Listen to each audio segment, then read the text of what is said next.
Boa noite a todos, sejam muito bem-vindos ao terceiro dia da Semana de Extensão Acadêmica. Hoje já é o nosso terceiro evento, então um dia bem movimentado para vir falar com vocês sobre não apenas as carreiras jurídicas, carreiras que existem dentro do direito, mas também as novas oportunidades. Mas além disso, hoje especialmente vem conversar com vocês os nossos acadêmicos, Horácio e Michele, para apresentar o trabalho do projeto de extensão que eles desenvolveram no semestre passado, na disciplina de Direito Civil, sob o tema LGPD, a Lei Geral de Proteção aos Dados, junto com os direitos da personalidade. Então, sem mais delongas, já venho chamar os nossos queridos acadêmicos. Olá, boa noite a todos, acadêmicos, professores. Eu vou pedir a licença aqui de vocês para dar início à apresentação, certo? Tá. Então é o seguinte, como a professora Ana acabou de comentar, né? A nossa proposta aqui é apresentar um recorte de um trabalho que foi apresentado no semestre passado, na disciplina de Direito Civil, como parte de um projeto de extensão denominado Direitos da Personalidade no Mundo Virtual. Então, aqui é só realmente um recorte, porque o trabalho inicial, ele contava com mais acadêmicos, né, com um pouco mais de temática, mas aqui é só para ilustrar realmente como que foi esse projeto de extensão no semestre passado. Então, eu vou dar início aqui com a introdução teórica. Eu sou o Horácio, e a minha colega, posteriormente, a Michele, vai apresentar um caso mais específico sobre o direito ao esquecimento. Então, dando início aqui à parte conceitual, como o tema ali, né, que apareceu no início, só voltar aqui, o tema que foi proposto à época era a proteção dos dados pessoais como um direito da personalidade, né? Ou seja, como que a gente categoriza, né, essa questão da proteção dos dados pessoais? E aqui, no caso, essa categorização é como direito da personalidade, se distinguindo, portanto, dos outros espécies de direito, né? Os direitos, sejam direitos contratuais, direitos reais ou direitos sucessórios. A parte conceitual de direitos da personalidade. Eu trouxe aqui dois conceitos. Um conceito um pouco mais amplo, apresentado pelo professor Bruno Zampier, que diz o seguinte: os direitos da personalidade são os que dizem respeito ao conjunto de atributos inerentes à condição humana.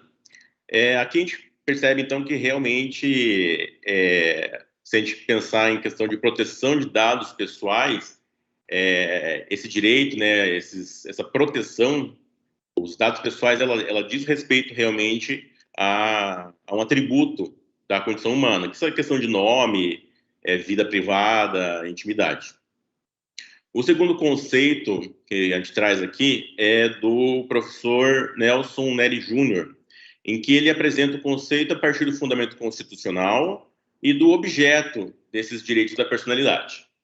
O fundamento constitucional dos direitos da personalidade é a dignidade da pessoa humana, e o objeto é tudo aquilo que disser respeito à natureza do ser humano, como, por exemplo, a vida, a liberdade, e essa liberdade pode ser a liberdade de pensamento, liberdade social, filosófica, religiosa, política, sexual ou liberdade de expressão.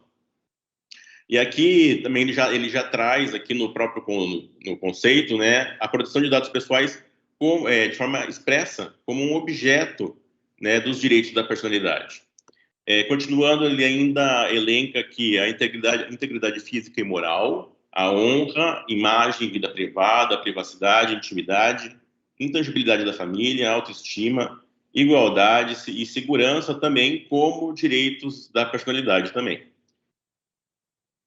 Agora, partindo aqui, pegando essa questão aqui do conceito do professor Nelson Nery Jr., como ele traz aqui o fundamento constitucional, eu também trouxe aqui pela Constituição Federal onde que estaria, né, esse ponto de partida dos direitos da personalidade. Isso se encontra lá nos direitos e garantias fundamentais, no artigo 5º, né? Todos são iguais perante a lei, sem distinção de qualquer natureza, garantindo-se aos brasileiros e aos estrangeiros residentes do país a inviolabilidade do direito à vida, à liberdade, à igualdade, à segurança e à propriedade, nos termos seguintes. E daí tem outro só o inciso 10 aqui, que é o principal, mas existem outros incisos em que também são citados alguns direitos da personalidade na Constituição Federal. O inciso 10 aqui, de forma bem clara, põe que são invioláveis a intimidade, a vida privada, a honra e a imagem das pessoas, assegurado o direito à indenização pelo dano material ou moral decorrente de sua violação. Então, essa aí é a base constitucional desses direitos da personalidade.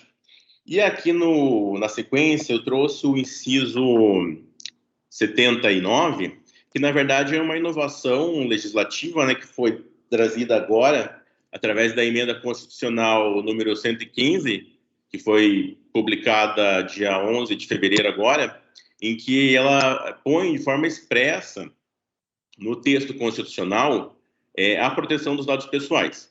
No caso aqui, é assegurado nos termos da lei o direito à proteção dos dados pessoais, inclusive nos meios digitais. Então, essa é uma novidade, na verdade, né? Em que a proteção dos dados pessoais aparece de forma expressa no texto constitucional, elevado, né, à categoria de direito e garantia individual e cláusula pétrea, no caso, que é o artigo 5º, né?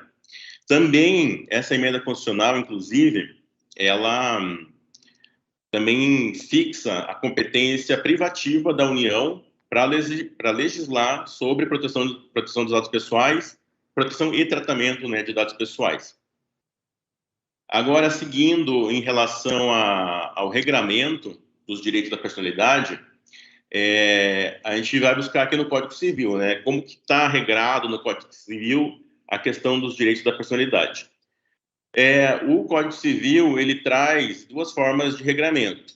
Uma através de cláusulas gerais, que é uma forma ampla, né, de regramento, e também de cláusulas específicas. No caso das cláusulas gerais, o regramento ele se dá no artigo 11 e artigo 12. Os dois são cláusulas gerais.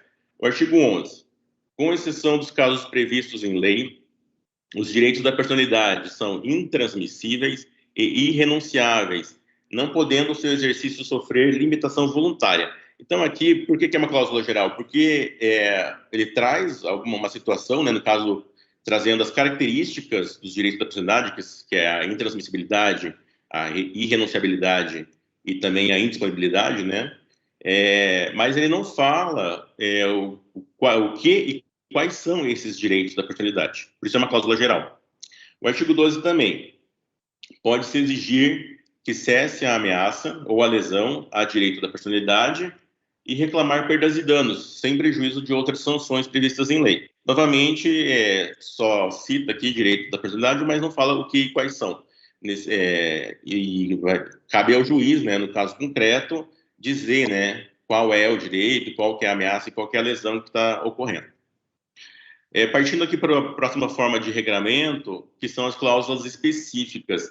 O Código Civil brasileiro, ele traz alguns poucos regramentos sobre alguns também poucos direitos da personalidade. E eles estão do artigo 13 até o artigo 21. O artigo 13 e artigo 14 traz regramentos sobre corpo e integridade física. Artigo 15 sobre a vida. Artigo 16 a 18 sobre o nome. Artigo 19 especificamente sobre o pseudônimo. Artigo 20 é um regramento sobre imagem, honra, boa fama e respeitabilidade. E artigo 21 sobre a vida privada. Como está escrito ali, isso aí se trata de um rol exemplificativo, né? É um rol não taxativo, ou seja, isso deixa claro que não são apenas esses os direitos da personalidade, mas que podem existir outros, né? Então, ele deixa margem também aqui, além das cláusulas gerais, deixa margem para a existência de outros direitos. E como a gente pode ver aqui, o Código Civil, ele não traz de forma expressa a proteção de dados pessoais como um direito da personalidade, né? Isso vai estar na lei extravagante, né, no caso da LGPD, né, que é essa lei que tem sido comentada agora, recentemente. Mas a gente pode incluir, na verdade, essa questão da proteção dos dados pessoais nesse artigo 21, né, que seria o regulamento sobre a vida privada, né, porque a proteção dos dados pessoais está intimamente ligado, né, a essa questão de privacidade e intimidade. E, na sequência aqui, eu também trago algumas características, são algumas, isso aqui é a doutrina Lavaria, alguns doutrinadores apresentam mais características, outros menos, e é só as principais, realmente, características desses direitos da personalidade. Os direitos da personalidade, eles são extrapatrimoniais, né? Também alguns doutrinadores dizem que se trata de um direito subjetivo individual. Por quê? Esses direitos da personalidade, eles não têm um conteúdo patrimonial direto, que seja aferível objetivamente, ainda que sua lesão gere efeitos econômicos. A próxima característica aqui é que eles são absolutos. Há uma opinibilidade erga omnes contra todos, impondo à coletividade o dever de respeitá-los, ou seja, ninguém pode praticar nenhum tipo de ato que possa prejudicar, né, o direito à personalidade. Os direitos da personalidade são gerais e necessários, que são otorgados a todas as pessoas, simplesmente pelo fato de existirem. São indisponíveis. Aqui também, só que a questão da indisponibilidade ela é relativa, né? Existem alguns casos em que alguns direitos da personalidade eles podem sofrer limitação voluntária, desde que não seja permanente ou geral. E da indisponibilidade decorre outras características, que é a intransmissibilidade, inalienabilidade, irrenunciabilidade e impenhorabilidade. Também, por último, esses direitos são inatos e vitalícios, né? Sendo que alguns se projetam para além da vida. Se a gente for, né, verificar, realmente, a questão da proteção dos dados pessoais, ela se enquadra em todas essas características aqui. Então, trata-se, sim, de um direito da personalidade. E aqui, trazendo especificamente já do texto da LGPD, da Lei Geral de Proteção de Dados, quais são os fundamentos, né? No artigo 2º, a lei deixa de forma expressa: a disciplina da proteção de dados pessoais tem como fundamentos o respeito à privacidade e a inviolabilidade da intimidade, da honra e da imagem. Que isso, no caso, esses que estão grifados aí, a privacidade, intimidade, honra e imagem, são direitos da personalidade. Então, daí decorre, né, que a proteção de dados pessoais também é um direito da personalidade. Basicamente, da parte teórica, seria isso, tá? Eu vou passar, então, agora, na sequência, para a minha colega Michele, que vai fazer aí essa parte aí do direito ao esquecimento no Brasil, em um caso específico. Obrigado. Boa noite, eu sou a Michele, acadêmica de Direito da instituição. Então, eu vou falar de um caso específico acerca do direito ao esquecimento no Brasil, que é o caso Aida Cury.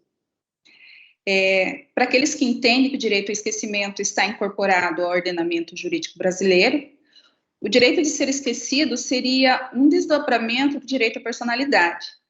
O tema já foi discutido em alguns casos pelo STJ e debatido pelo STF. Vou fazer um resumo da história da Aida Cury. No dia 11 de fevereiro de 2021, ocorreu o aguardado julgamento do recurso extraordinário com repercussão geral sobre o número 1010-606 pelo Supremo Tribunal Federal do caso Aida Cury. Aida Jacob Cury, de 18 anos, morreu no dia 14 de julho de 1958, no bairro de Copacabana, no Rio de Janeiro. Na ocasião, Aida foi levada à força por Ronaldo Castro, de 19 anos, e Cássio Murilo, de 17 anos, ao topo do edifício Rio Nobre, na Avenida Atlântica, onde os dois rapazes, ajudados pelo porteiro Antônio Souza, tentaram estuprá-la.